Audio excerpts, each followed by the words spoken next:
Hi, so this is Jonathan Bebseno, and as I said earlier on, I would be making a few predictions for the next 10 years based on our entry into the age of Aquarius. There are people who might be watching who do not know what the age of Aquarius is. The Earth has the Earth goes through ages, right? Every 2,160 years, the world goes through an age, and these ages have like names. So before this age of Aquarius, which is starting, I think this year or last year, we were in the age of Pisces. That's from the time of Christ till now. And in the age of Pisces, religion was a very dominant force. Religion shaped the world. Religion shaped the direction in which the world was going. So religion was the most influential force in the world. Now we're entering into a different age altogether. And in this age of Aquarius, science, technology, and the awakening of the human consciousness would be the most dominant force, the most influential force in the world. Yeah, so that's about it. So the first prediction I'm making for the age of Aquarius is that religion in the next 10 years, religion is going to be on the brink of collapse. Almost all the major religions in the world would go extinct or would almost be going extinct.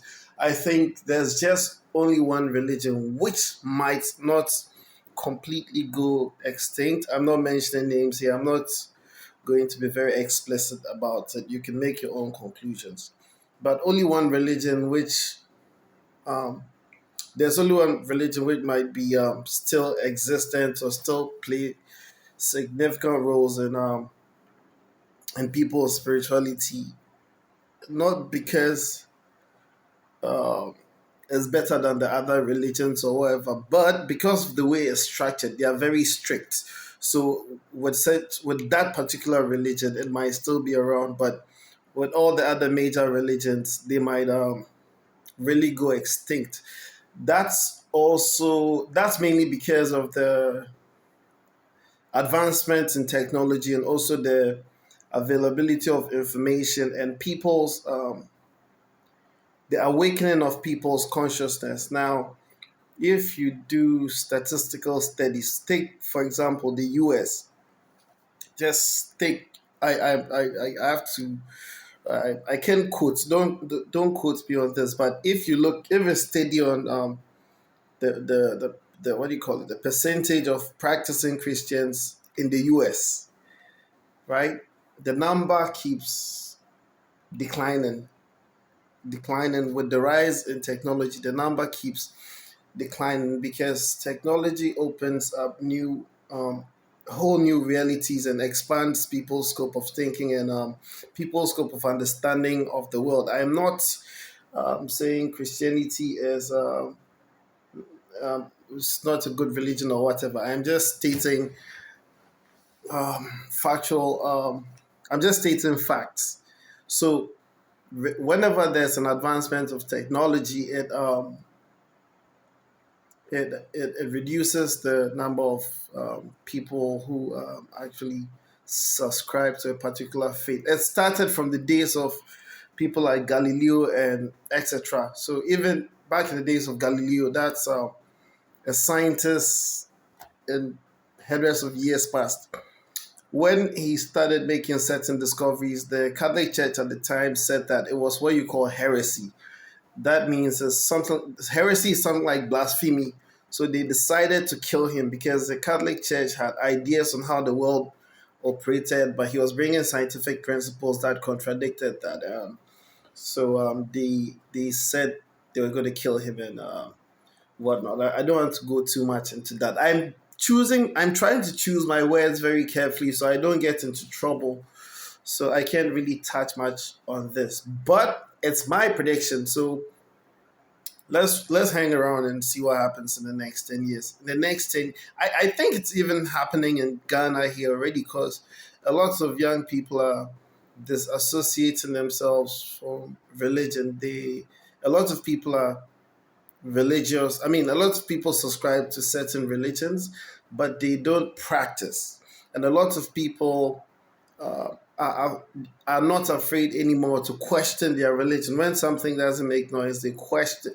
I mean, when something doesn't make sense, they question. So I won't touch so much on the religion issue. So the second prediction I'm making is that in the next 10 years, people are going to make a conscious attempt to live forever. We're going to make a conscious attempt to be immortal. It means that people are going to try and conquer death. We're going to try and conquer death, like physical death. Scientists are going to come up with ways that would live forever or live for whatever period of time we want to live. And this is very achievable. It's not like these are not fairy tales I'm making up. There's a lot of there's a lot of work going on backstage. And so let me give an example. There's a project called Neuralink. It's one of Elon Musk's projects.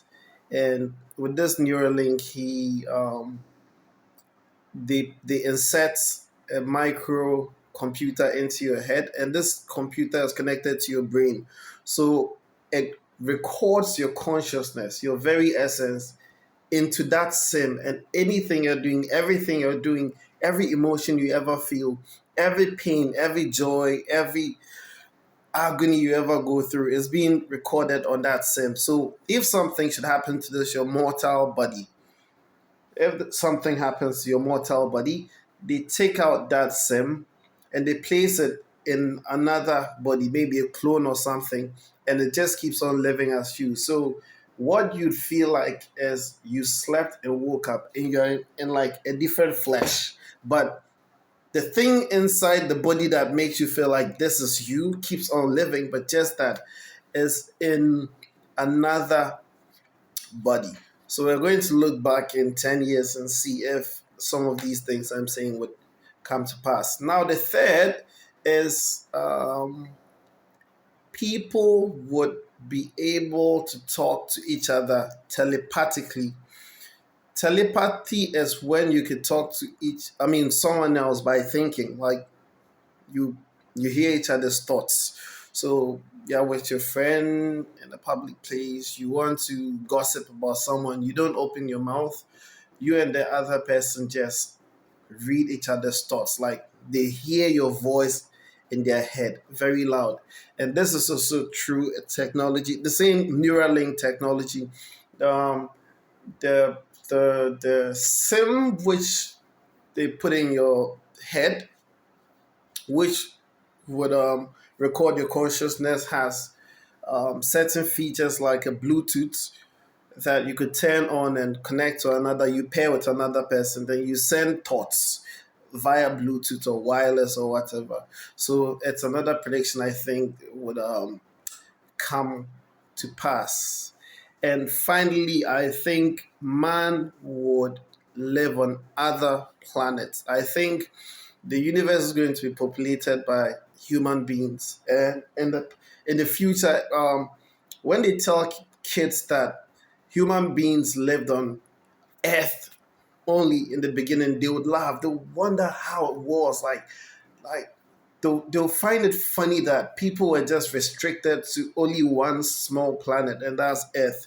So in the future, there are going to be a lot of planet planetoids and other places. I mean, planets that can support human lives around, and humans are going to populate all of them. So you could live on Earth and go visit your girlfriend on Mars. You could live on Earth and go visit your your wife in Nibiru or wherever, and there would be crafts that would move beyond supersonic speeds, and it would just be normal. You could wake up and say, "Hey, I'm going to Mars.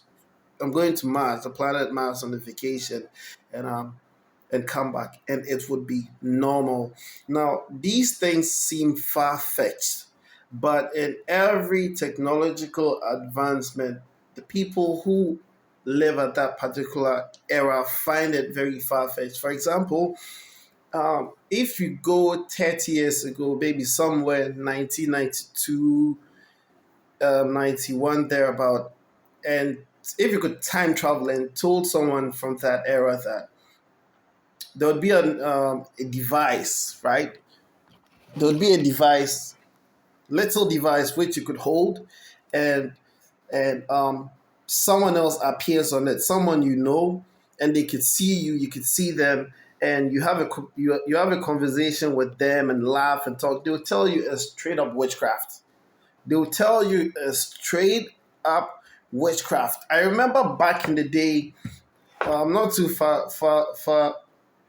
not too long ago, my uncles used to board a bus. They had these buses called Osa. They used to board these buses and travel a whole day to come to Tamale and announce a funeral to my dad. Sometimes it took days before they got here just to announce a funeral and go back. But now you could just take your phone and and that's in a few seconds. And if you're told someone communicating would be that easy, they'll tell you it's a lie. They'll tell you it is a lie. Now imagine if you went back like 600 years ago and told one of your great grandfathers that there would be a device as big, I mean, what do you call it? There would be a machine as big as a house that could accommodate up to 300 people and rise up in the air and fly for like the whole day and be in the air for like the whole day and take you to a whole other country. They'll tell you it's witchcraft. So it's very, very possible. And the things technology is doing nowadays, I don't think even witchcraft or juju can do some of them. Witchcraft or juju cannot do some of the things technology is doing. And the interesting thing is that now we have a lot of technology to make more technology. So the technological advancement is at a very exponential level. So, guys, I have to run now, and these are my predictions for the next 10 years. I hope you enjoyed it. We'll talk some more. I couldn't go into detail because I have some things to do. See you guys.